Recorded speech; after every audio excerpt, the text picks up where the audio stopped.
I'm not going to give, because of time constraints, I'm not going to give an extensive introduction to our speaker. She has been a speaker here before many times, and so many of you know her. She is such an interesting person, an officer with they've just changed their name, Talent Development. Instead of being Austin Training and Development, they're now the Talent Development people, and she's an officer with them. But she is a fabulous career coach, a published author, an expert on all things job search. Without any more delay, Cathrine Jewell.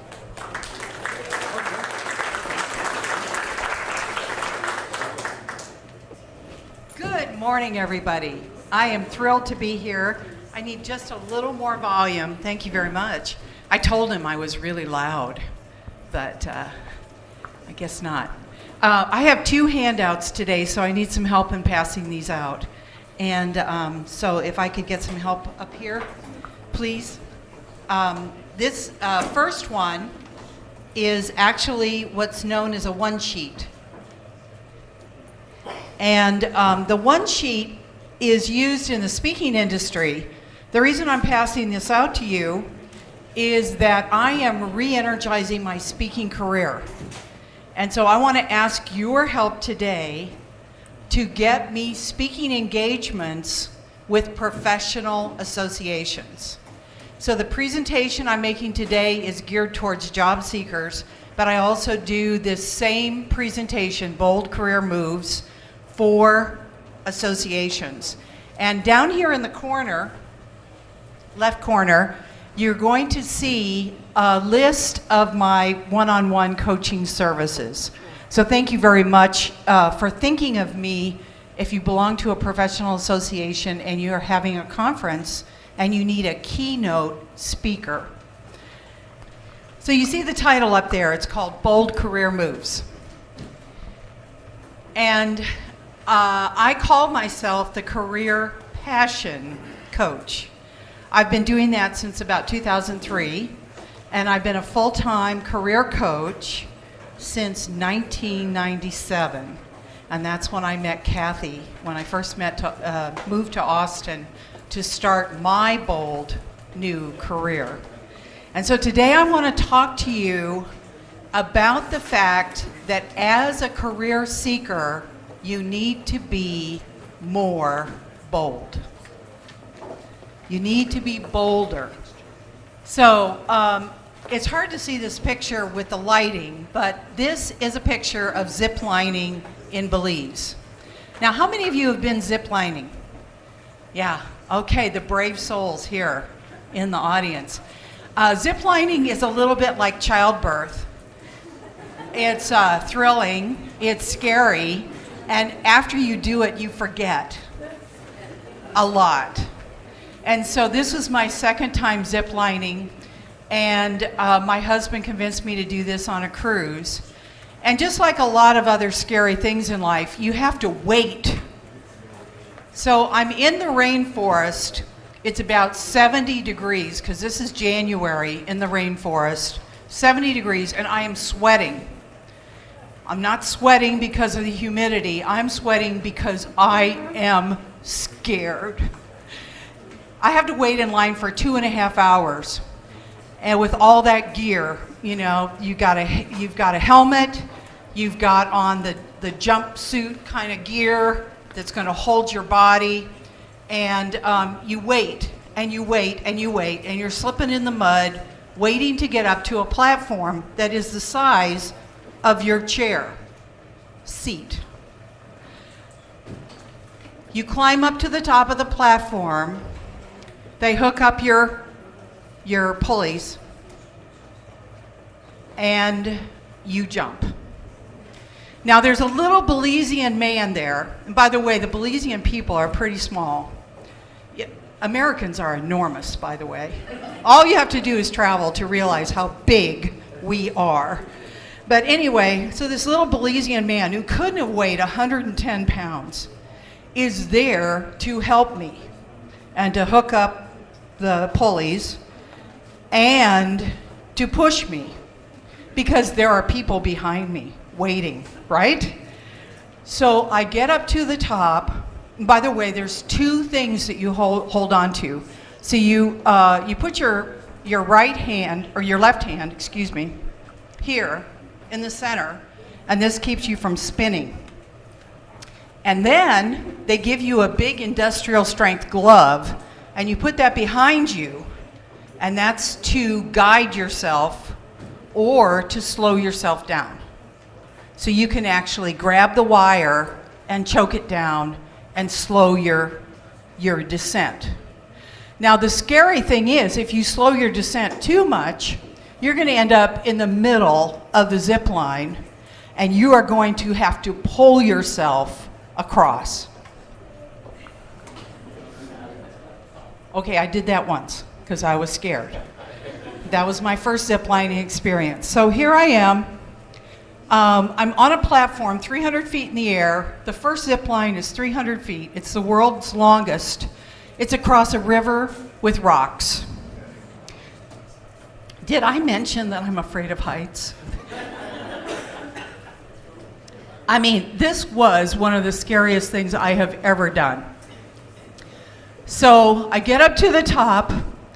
The little Belizean man is getting ready to push me, but I get up enough courage and I jump.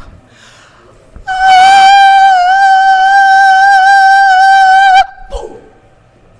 Ka-thunk. I hit the other platform, kind of off center, and knocked the other Belizean man off. Luckily, he had on safety gear and he was fine. Having arrived on the first platform, I want to describe the feeling to you. I had adrenaline pumping through my body. I was so excited. I was so thrilled. I was so proud, even though I kind of hit the platform, etc. I was so proud, and I felt like I could do anything. And guess what? There were 4 more. 4 more zip lines to go. And every one of those I took for fun. Now it's becoming fun. So this is the way I want you to think about your bold career moves. They're going to be scary, and you may be a little bit clumsy at first. In fact, you might knock the little Belizean guy off the platform. And once you start, you're going to be excited and you're going to feel energized about your job search. So why would you want to make a career move? So obviously, if you're out of work right now, you definitely want a new career. But a career move in my world is a new position, so a different position from what you used to have, just like Marshall's looking for right now, a new industry, or both. That is a career change. New position, new industry, or both.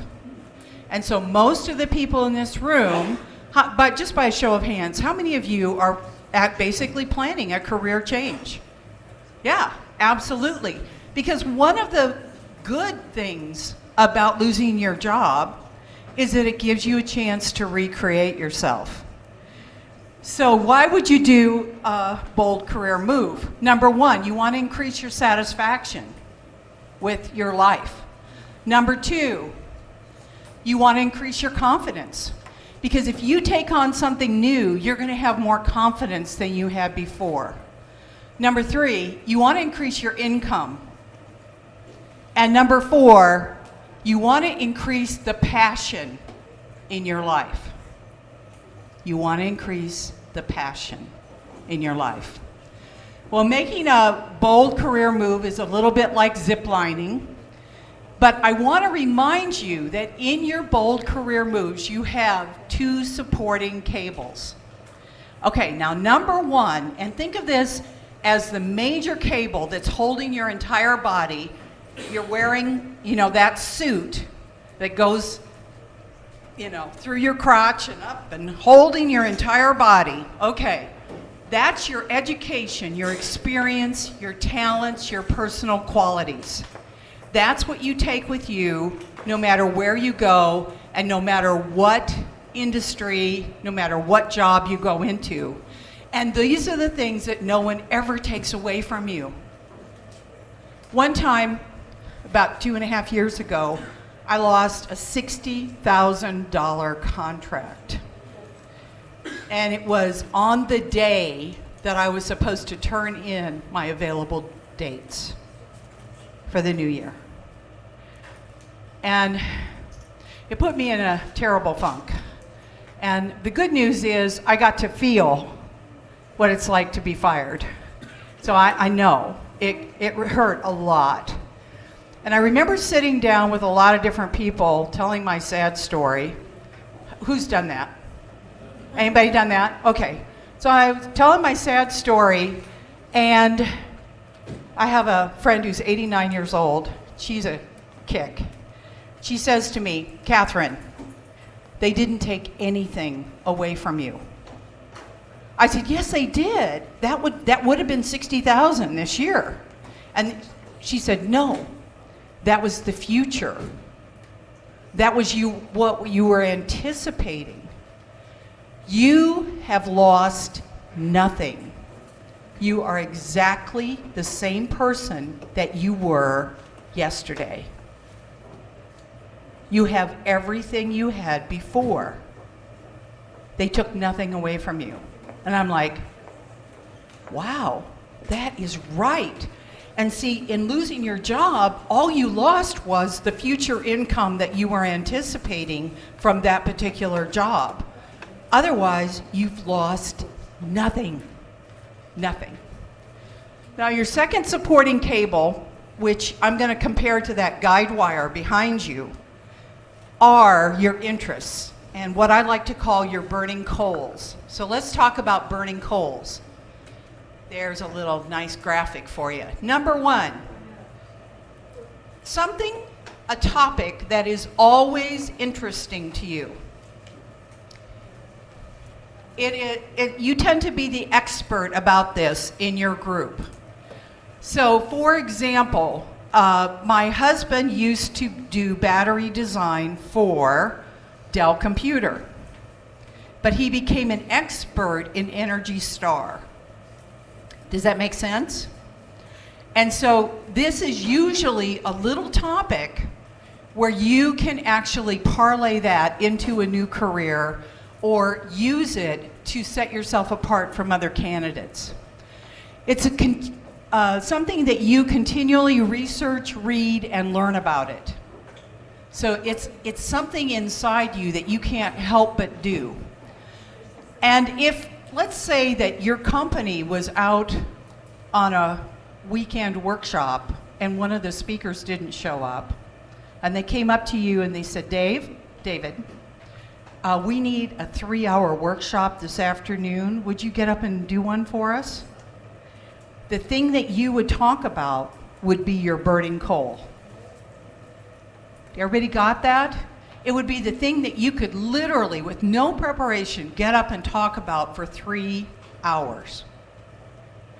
Now, back when I was in Toastmasters, I happened to notice that I gave 20 speeches in a row about careers. At the time, I was a marketing person. And one of my Toastmaster friends pointed it out to me and said, sounds like you want to be a career coach. And it had never occurred to me. Isn't that weird? Isn't that unusual if you think about it?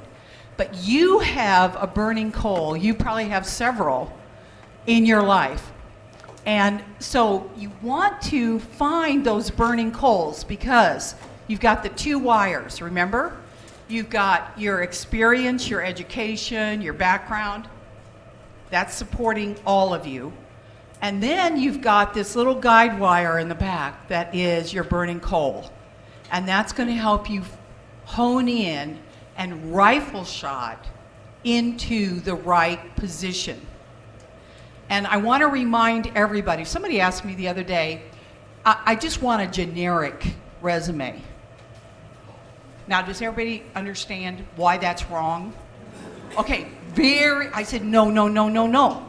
What we're gonna do is figure out the exact job you want, and then we're gonna write you a resume to fit that job. Now, if you want a different job, we might write a second version. But you have to have a job in mind. You cannot look for a job if you don't know the name of it. So, in making our career moves, what are we afraid of? Well, we're going to have a new boss. We might go into a company that's going to have another merger. We've experienced that. They could have layoffs in the future. You never know. They might already be outsourcing, and they might be thinking about doing some more. They could eliminate the entire department, or they could cut the funds to a particular department, in this case, a training department. So who among you has experienced one or more of these in the last 6 months? Okay, just look around. Just look around at all the people who have experienced more than one of these, one or more, in the last 6 months. So why are we afraid of this? Well, losing your job too. That would probably give a few more hands. So we're afraid of something that's already happened. It's already happened. All of those things have happened either to you or to someone you know. You're still here, you're still driving your cars to this location, you're still living in an air-conditioned home, you still are eating 3 meals a day, you haven't died, right? And yet somehow the loss of a job is such a big deal that we take it almost like it's a life-threatening event. Is that crazy? It's about as life-threatening as ziplining in Belize, where you've got the 2 cables to hold you. The worst that can happen is that you're going to spin. That's the worst. So, but we're scared. We are. So what I want to get you to is to the idea of driving your own career.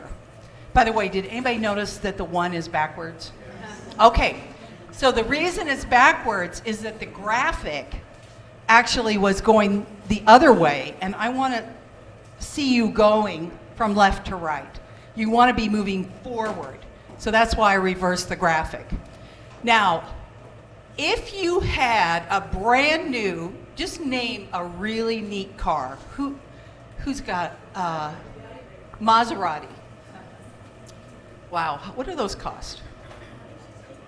They're 6 figures. Okay, so a Maserati is 6 figures. Let's say you have a brand new Maserati, and your friend comes over, and you say, oh, it's okay, you can drive.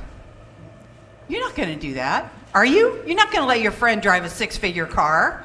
You're going to be in the driver's seat. And yet, with our careers, what do? We sit in the passenger seat. Sometimes we go to sleep in the back seat. Sometimes we're in the trunk, tied up, right? What is it about our careers that we don't want to sit in the driver's seat? It's because we have all those fears. New boss, merger, acquisition, blah, blah, blah, blah, blah. Guess what? It's dangerous to drive, is it not? How many adults get in their cars every day and drive? Right, most of us. Every one of you drove here, probably, or had someone else drive you, right? And yet, driving is one of the most dangerous activities in life. It's a lot more dangerous than job seeking. And it's a lot more dangerous than riding on airplanes, by the way. And yet people are more afraid of flying, right, than they are of driving. Because we just always assume it's not going to happen to me, right? Driving's safe, and you want to be in your own driver's seat. So there are no perfect jobs. You've got rules, you've got mean coworkers, you got policies, you got bosses, you got office politics, and you got killer deadlines. That's the problem with jobs. Get over it. That's what jobs are. They have some of those components, hopefully not too many at one time, so that you can actually get through it all. But there is perfect work. No perfect jobs, but there is perfect work. So I want to ask you, what does perfect work mean to you? So I'm going to give you 1 minute to turn to the person next to you. There's places on your handout to write down. I want you to write down 2 or 3 items. What does perfect work mean to you? Go.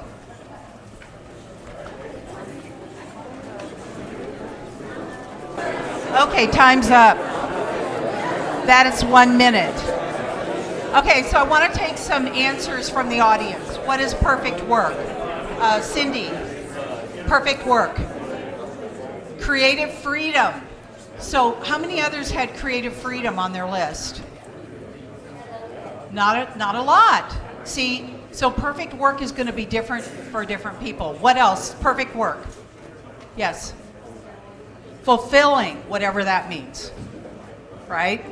Fulfilling to you. Yes. Something that's so enjoyable and fulfilling that it doesn't feel like work. Yeah, something that doesn't feel like work. Yeah, a lot of people say that. What else?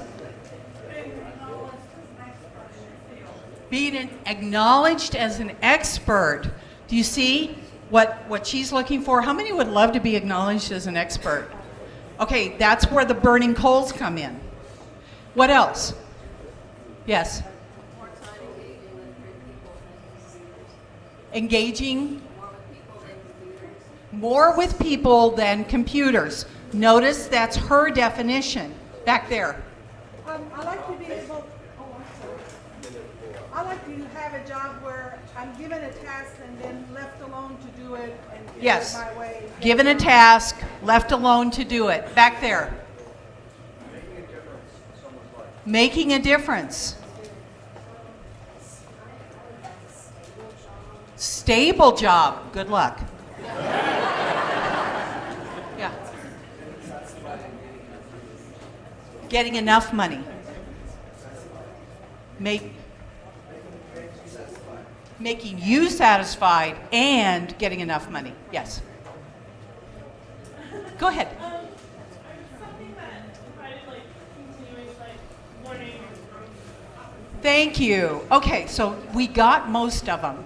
Here's my definition of perfect work, and you can fill these in as we go. Okay, number 1. By the way, I said no perfect jobs. Number 1, it has to fit your behavior style. So if you are an introvert, you're going to want to spend more time with those computers. If you're an extrovert, you're going to want to spend more time with people. And there's a lot more refinement to that. And a career coach can help you with this. Number 2, it's both comfortable and a challenge. In other words, when you go to work every day, you feel, I know what I'm doing. And at the same time, you have to keep learning. Number 3, it allows you to grow. And several people mentioned that. Number 4, the environment is congenial. So if you have had the experience of working in a work environment where people are mean, backstabbing, where there's nepotism, people are promoted for basically no good reasons and so forth. If you've had that experience, you know you want a congenial work environment. And you can figure this out in the interview process. The next one is the pay is fair or better than fair. So how do you figure out what fair pay is? Tell me. Salary.com, Glassdoor.com, etc. And that's where you can figure out what you should be making. It needs to be meaningful to you personally, and that's a lot of different things for a lot of different people. So those are the qualities of perfect work. Remember, you can love your work and hate your job. Does that make sense? And I'm sure that some of you are thinking to yourself, I really did love my work, and then I lost that job, okay? So what you have to do is give up all the hurt and all the anger you had about that job so that you can move ahead and do your perfect work. Because somebody else wants you to come and do your perfect work. Got that? So a lot of people say, well, I want passion. This guy doesn't have a lot. I want to remind you that passion is not passive. You don't find passion laying on your sofa. It's not going to happen. You have to get out and do things and try things and better yourself. And then passion comes to you like a magnet because you're trying stuff. So passion equals action. You've got to get out, get into action. Work is always work. So obviously the ideal is that you love your job so much you're going to skip out of bed in the morning on Monday and jump in your car and say, oh, can't hardly wait to get there, da da da da da. Guess what? That's going to happen maybe 2 days out of 5 if you have the perfect job. But because work is work. But passion can make work more satisfying. And I would submit to you that you can't be passionate 100% of the time. It would be exhausting, right? So you're going to have times at work when you're filling out the expense reports or doing something that you don't care to do, but most of the time your job should be pretty satisfying. So how many of you really feel passionate? You feel passionate about your job search and you're passionate about the work you want to do. How many people are passionate? Okay, so you notice it's about, I'm going to say 10% of the audience, about 10%. Now, for those of you who aren't feeling the passion, I want you to be kind to yourself. And here's what's killing your passion. So let's look at the passion killers. The first one is all work and no play. So that's why Kathy always gives you fun stuff to do on the weekends, because you can't have a passionate job search if you are working at it 7 days a week. And if you're working at it like this, you want to work at it like play, right? The other thing is fear and anger. Okay, they're really two sides of the same coin. If you're fearful about your finances, or if you're still angry at your former employer, you are not going to be able to experience passion.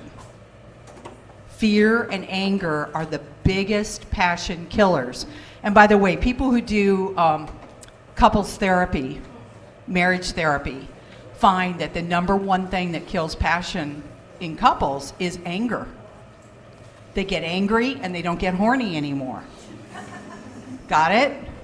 And it's the same thing. If you are still angry at Dell Computer or AMD or whomever it used to be, and you have by extension extended that to all technology companies in Austin, they're all bad, you know that, right? So if you've extended that and you have that kind of fear and anger going on inside you, you will not feel the passion and you won't be able to express the passion, because the passion is going to make the difference between you and another candidate.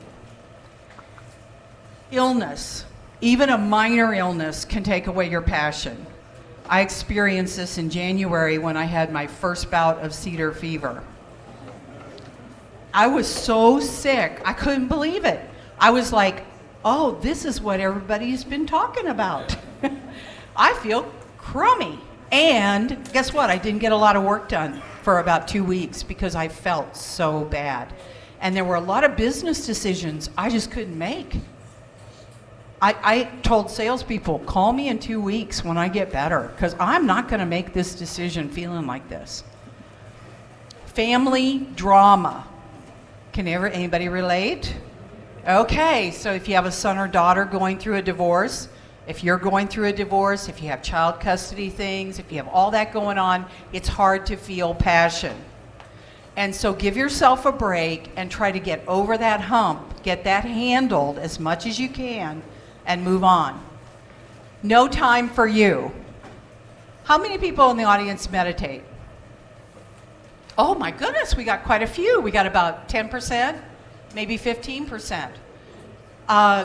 Meditation is 10 to 15 minutes, sometimes 20 minutes that you give yourself every day to go to a quiet place and just relax. Doesn't that sound good? And by the way, if you don't have time to meditate, you don't have time to do anything. So passions go beyond survival. And you all remember Maslow's hierarchy of needs. You studied this in high school and college. The physiological right here, breathing, food, water, sex, sleep, homeostasis, and excretion. This is basically physiological, and you cannot feel passion if you're down in the physiological and the safety realm. Because self-actualization, which is where passion lives, is up at the top.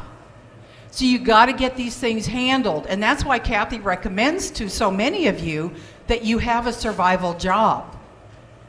Because you cannot live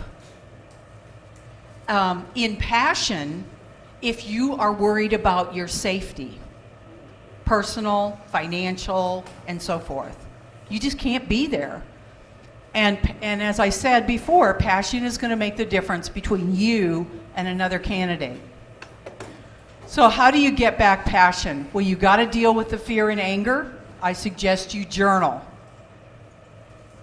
And then, by the way, I print out my journaling because I do it on computer, and I burn it. I have a little ceremony and dance around and go, I am free, I am free. It's a wonderful thing to do. Another thing you can do is quit the work, and put some play into your life. Try to separate yourself as much as you can from family drama. And if you have no time, you've got to create time. Make appointments with yourself to have some fun. So, ladies, make appointments to get your toes done. If you can't afford to do it, make an appointment with a girlfriend and you do each other's toes. Make time to get what you need, whether it's massage or meditation or inspirational reading or whatever it takes. So, how do you get a clue about your passion? So a lot of you are saying to yourself, I'm just not really sure what my passion is. Well, the first thing that I want to talk about is if you have the desire, you probably have the talent. So back in the 80s, I was an account executive in an ad agency, and I went in and make my first presentation to a large audience, and it was actually about this size. And I got a couple laughs, and I had a great time, and it was really primitive because in those days we had slide projectors and so forth. And I walked out of there so excited. It's a wonder my head went through the door. I was like, wow, this was great. And on the way home, I'm thinking, I'm going to get more of this. I got to get more of this into my life. I got to make more presentations. How am I going to make more presentations? I know, I'm going to be a professional speaker. Oh, no, that's not so practical. Let me see. I'm going to be a trainer. So I come home, and I have to let you know, my husband and I are working in the same company. And I rush up to him and I say, Chuck, I'm going to be a professional speaker. And he looks at me real funny and he says, well, honey, you don't have the talent. Well, I don't have that husband. Sorry, Chuck, I know you'd never do that. Anyway, my first husband was Chuck, so I couldn't help it. I couldn't help but choose you. Anyway, here's the reality. I had the desire, and inside me there was a talent. Did I have skill? No. I joined Toastmasters the next day, and for 10 years I went to Executive Toastmasters every Wednesday night, Executive 335, West Des Moines, Iowa. I had every office, and I gave a speech every single week. I'm the only member who, for 10 years solid, gave a speech every week. Most of the speeches were written on the way in my head. And I got a lot of skill from that experience. So if you want to, you probably have the talent and you can always develop the skill. So remember, if you have a desire to do something, figure out how you can express that desire, because that is your soul asking you to bring forth the passion, to serve up to the world what you know how to do better than anybody else. So what activity gives you joy? What do you enjoy doing even if you aren't paid? What do you volunteer for? Very key question. Very important question, and you want to look at all the jobs in your lifetime. What did you volunteer for? That is probably your passion.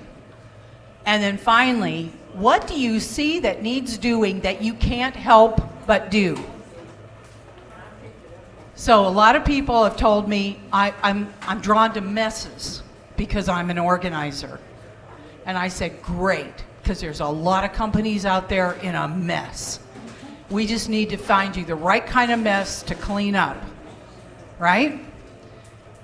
So I want to talk about being bolder in your life, and there's 4 principles. Number 1, you are 100% responsible for your life. This is kind of a tough thing to take in. In fact, you can go to an entire 3.5-day workshop. It's called the Landmark Forum. And when you come out, this is all you know. That I am 100% responsible for my life. Every person in my life I put there. I put Kathy Lansford in my life. I put Launchpad Job Club in my life. And there's about 6 people in here in the audience that came into my life, and I let them be in my life. My life is the way I designed it. And guess what? Yours is too. And if you have a crummy life, you want to think about making different choices. Remember that you're a free agent. You can go anywhere, do anything, be anything. I was watching Hunt for Red October over the weekend, and the Russians who are about to defect, one of them says, I'm going to go to Montana, and I'm going to have a pickup truck. And the other one says, are you going to go to other states? And he says, yeah, I'm going to go to Colorado. And the guy says, can you do that? Without papers? He says, yes, in America you can do anything. And you can. You are a free agent. You can go anywhere, do anything, learn anything that you want to do. All you need is that desire. You are the CEO of your own career. This is kind of the idea of being the driver. You are in charge of a company called you, and you want to make sure that you're guiding that company well. And then finally, you make choices that are good for you.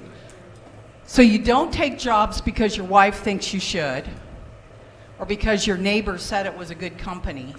You make choices that feel right to you. And you also go with your gut on those choices. Like a lot of times I'll be talking to one of my clients and he'll be all excited about an interview he's just had, and then I say, do you want this job? You know, it pays well. No, do you want this job? Not really. Okay, we're going to keep moving. We're going to keep trying. And we're going to get another job. We're going to get a different job. We're going to get the right job for you. So you want to make sure that you're making good choices for you.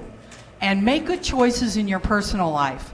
One of the most important choices you ever make is the person you marry. Does anybody relate to that? Oh, yeah. Okay. I can tell you stories about that, about Chuck and so forth.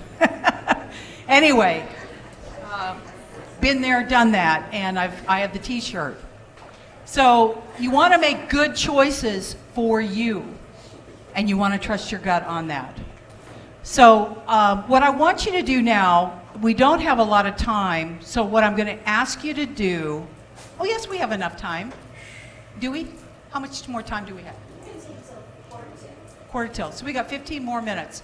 I just want you to turn to the person next to you and tell them, of the 4 ideas of living a bold life, which one do you want to do better this time? This opportunity, which one are you going to do better? So let's go back to those 4. So go ahead and do that now.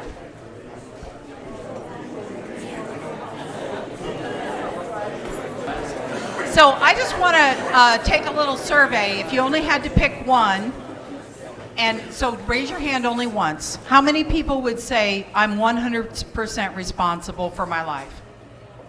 Okay, that's a pretty good number. How about free agent? Yay. Okay, how about CEO of my own career? Yay, that's great. And then finally, make choices that are good for me. Oh, good. I'm glad that really resonated with so many of you, because I think sometimes we get kind of desperate and we think, I've got to do this. I got to do this for my family. I have to do it for whatever.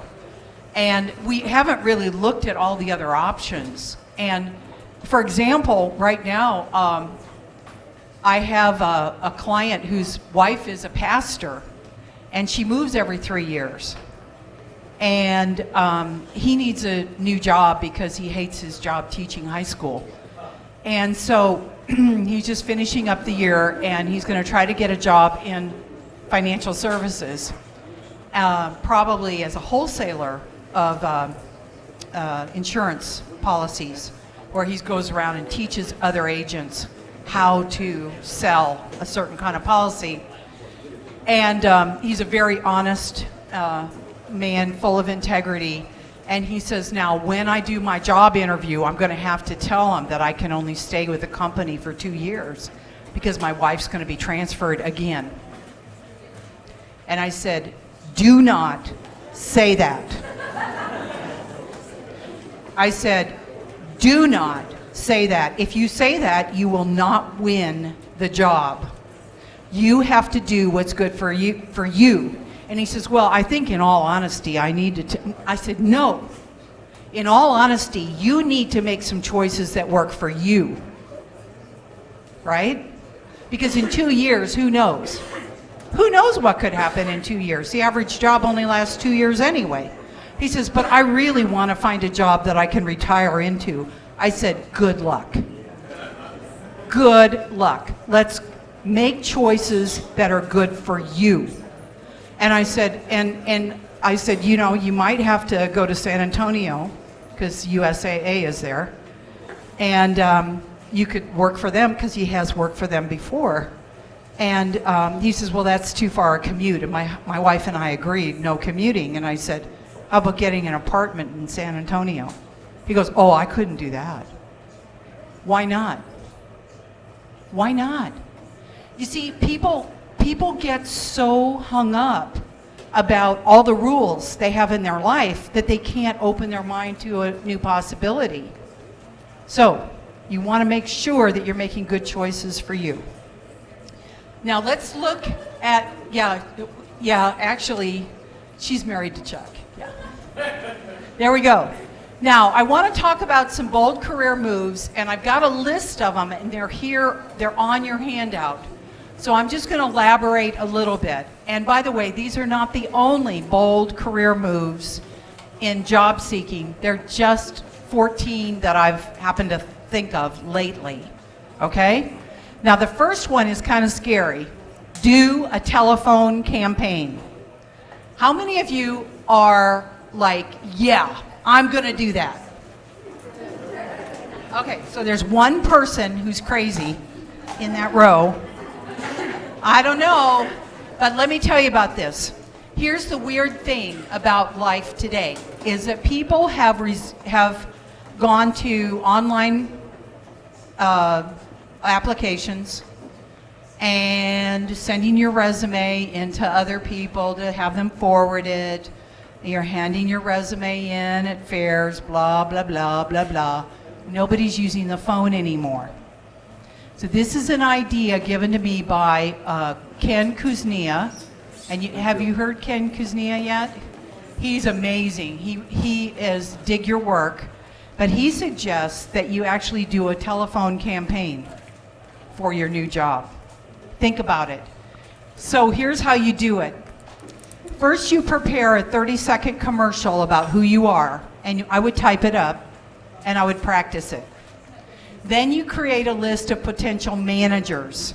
This is kind of hard because you have to figure out who manages the business development department, who manages the marketing department at a certain company, and so forth. And this is how you do it. You call the company and you say, I would like to talk to your director of business development.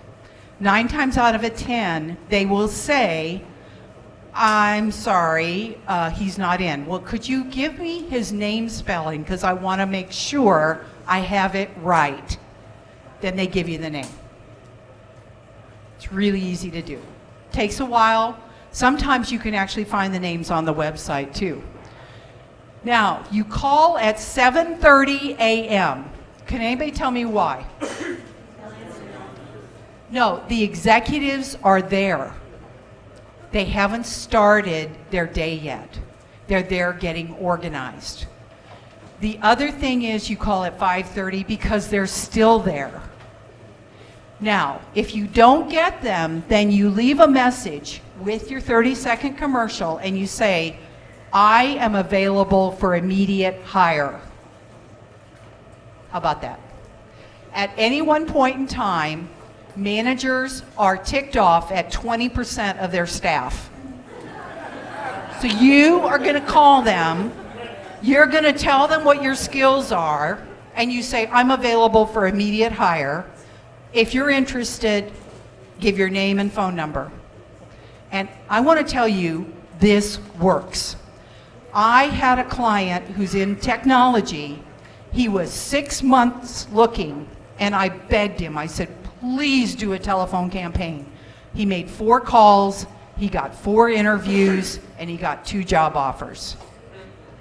Now, the phone weighs 100,000 pounds, I know.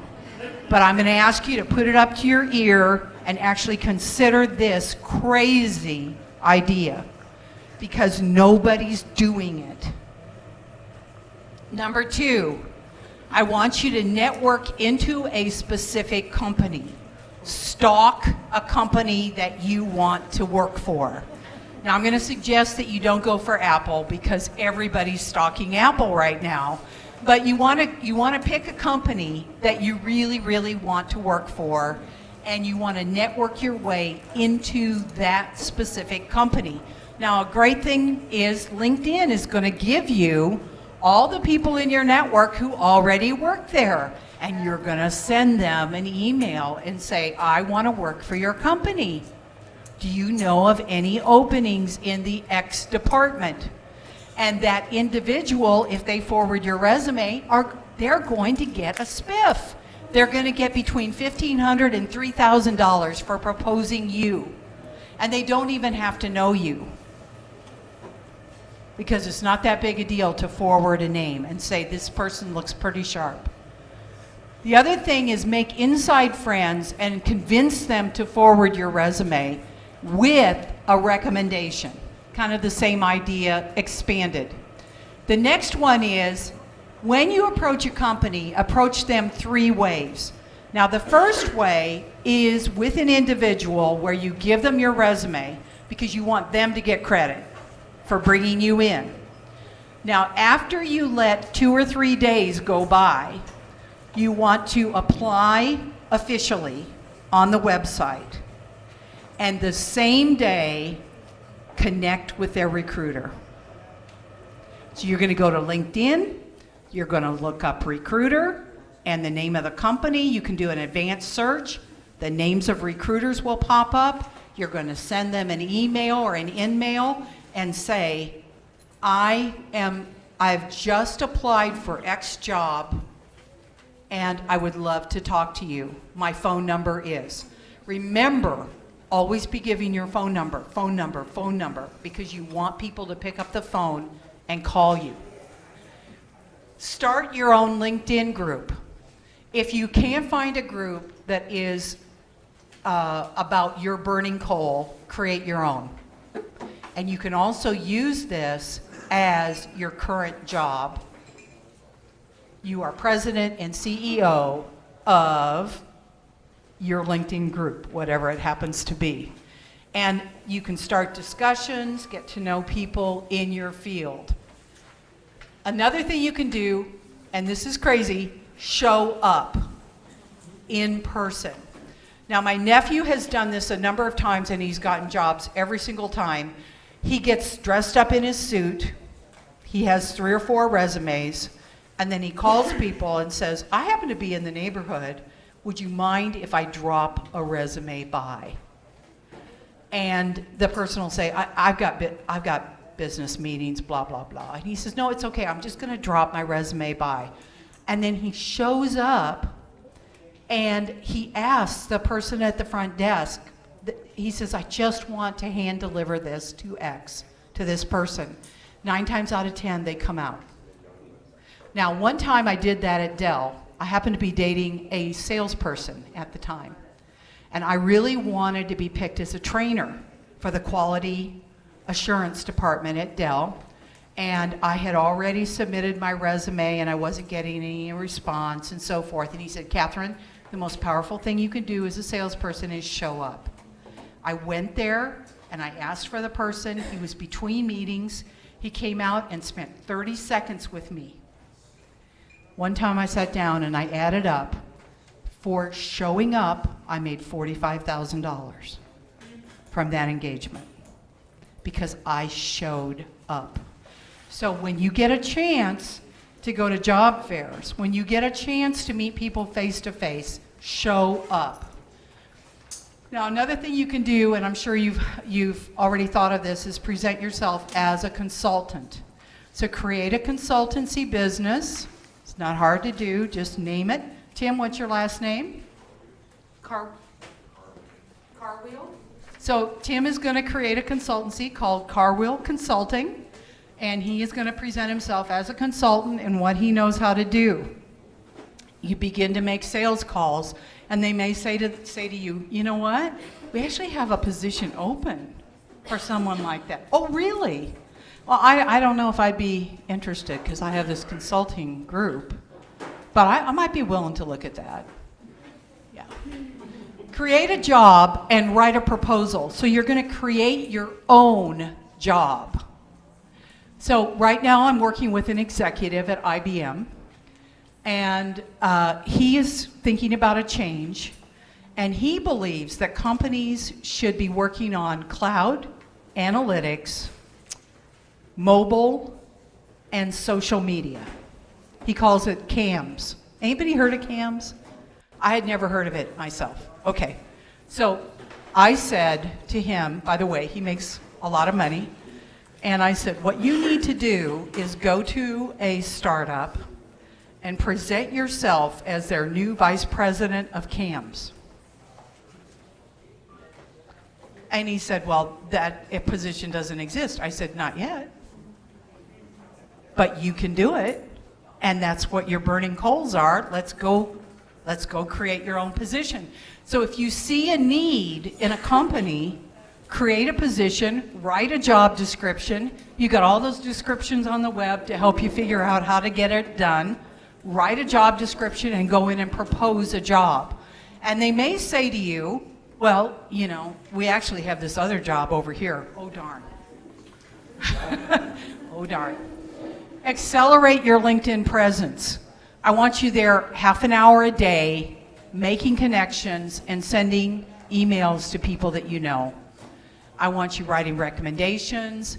Do anything to accelerate your LinkedIn presence, because the more LinkedIn you do, the more likely you are to be noticed by recruiters, because you will come up higher in their stats by your activity level.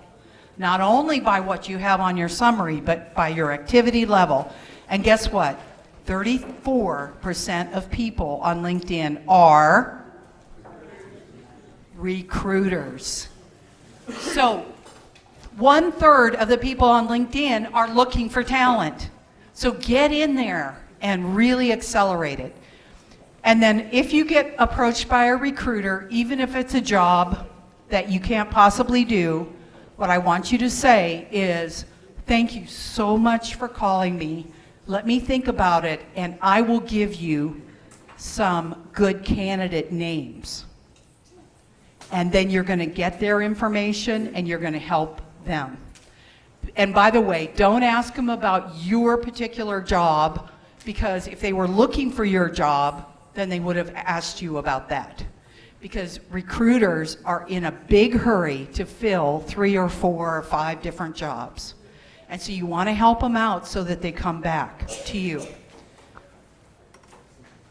Now, if you want to create your own company, which by the way is a very good idea while you are unemployed, to create your own company, it's going to give you some income.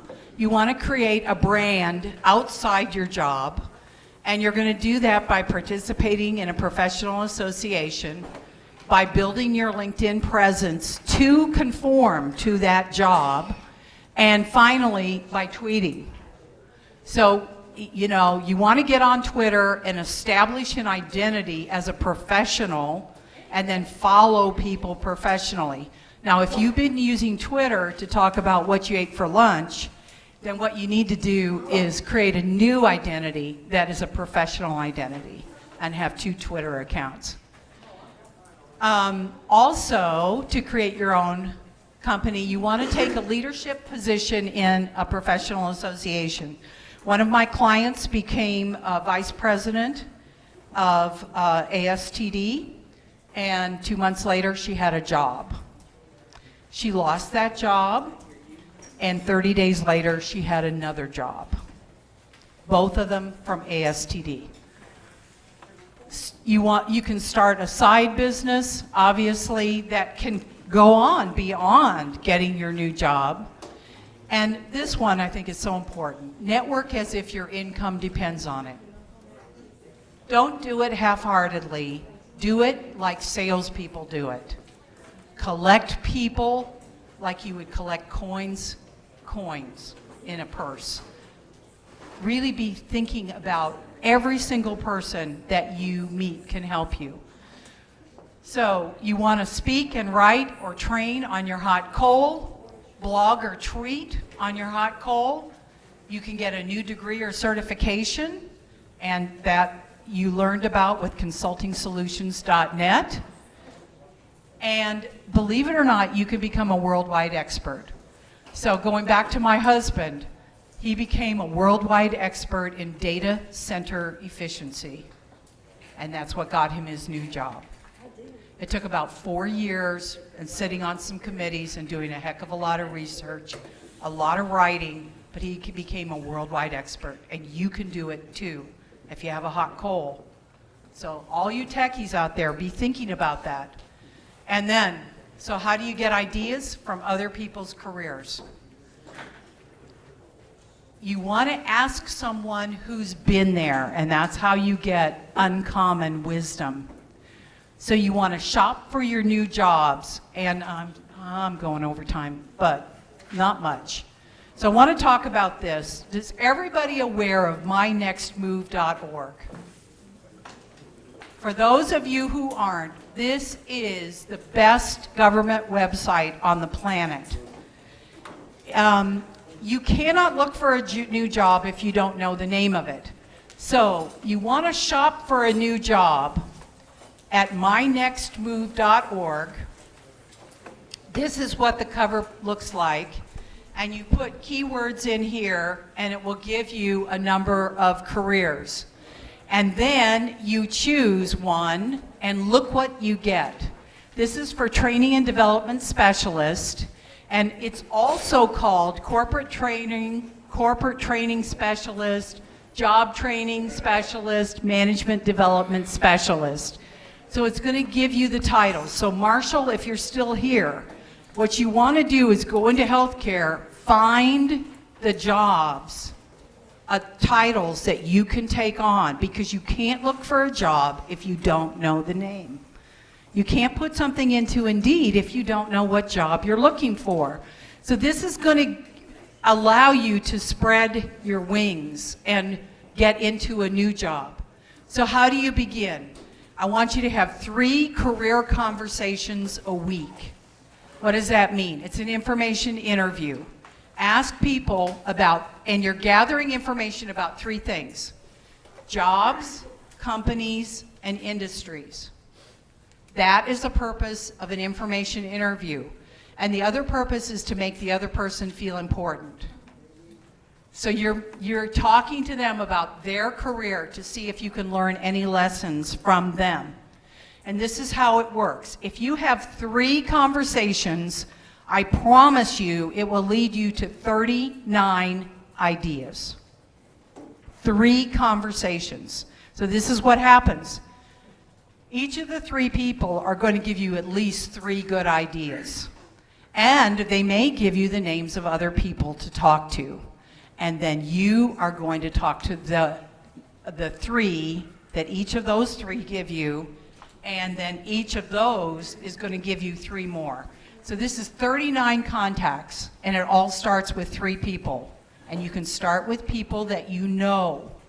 And I promise you, every single person is going to give you an idea that you would not have thought of on your own.